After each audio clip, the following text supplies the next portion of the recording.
dearest fellow pilgrims, lovers of God,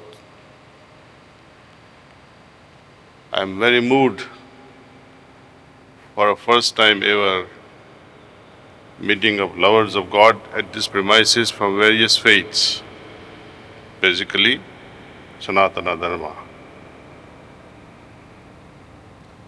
My heart tremendously moves seeing you all assembled here for a very special program, especially related to farming and conservation of nature. My special hearty welcomes to Sri Kaneri Babaji, Bagayaji, Sri Chitanjalaji, and Dr. Dineshji. I will not talk much just before the meditation, but I need to explain to you how we meditate. Process is very simple. We have to be receptive. Receptive for what? Receptive towards God's grace. We should not be biased that God looks like this or God looks like that.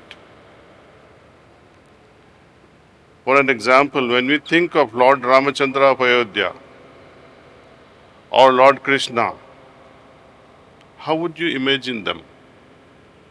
How would you think of them? When I tried in my earlier days, in my youth, images that used to come to my mind and my heart were as per the photographs that I used to see in my house, in our puja rooms, on TV later on, all those movies, and you start imagining those actors who acted as Lord Rama and Lord Krishna, they started flashing in your mind. But is God like that? No one had seen God. Something that happened few millennia back. And even if we did see them in their original form, the way they walked on this earth, even when they were face to face with Duryodhan, Yudhishthir, how many could recognize them? No one. Not even Arjun could recognize godliness of Lord Krishna. These are exceptional beings. Too much time has passed. Too much water has flown under the bridge. We have lost the connection.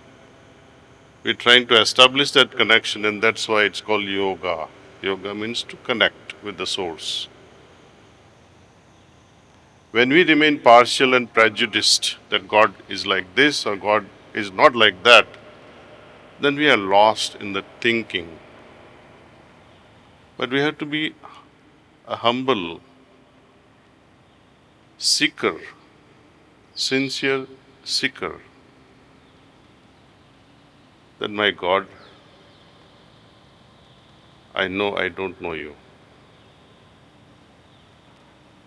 I have to accept that first.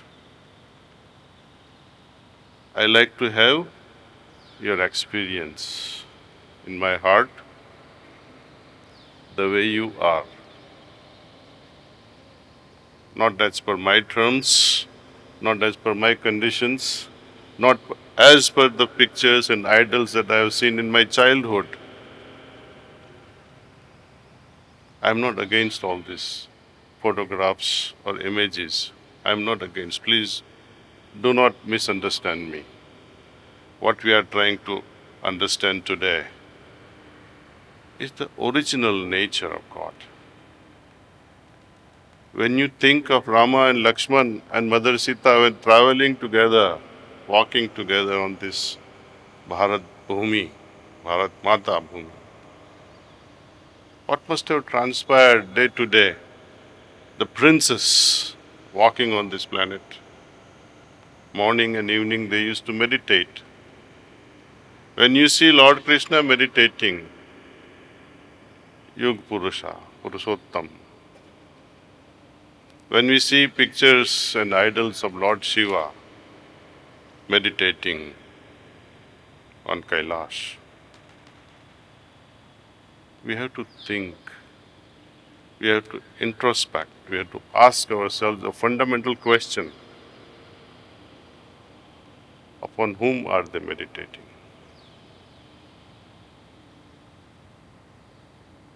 We have to look forward to that essence.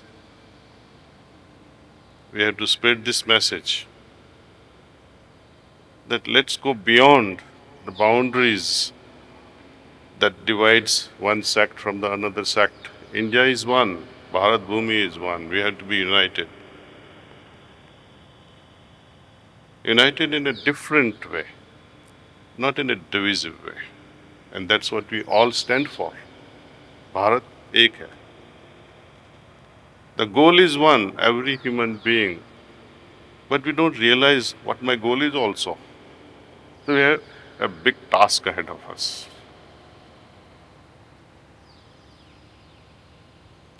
When we meditate, our approach should always be this: my Lord, please help me experience your presence in my heart. So with this attitude, let us sit and meditate, thinking that divine presence is already there in my heart. I need to just experience that and be one with it. That's all we need to do. Rest of the work is done by Guruji Maharaj, who transmits to us his love. We call it Pranahuti. So I welcome you all to this experiential session of meditation.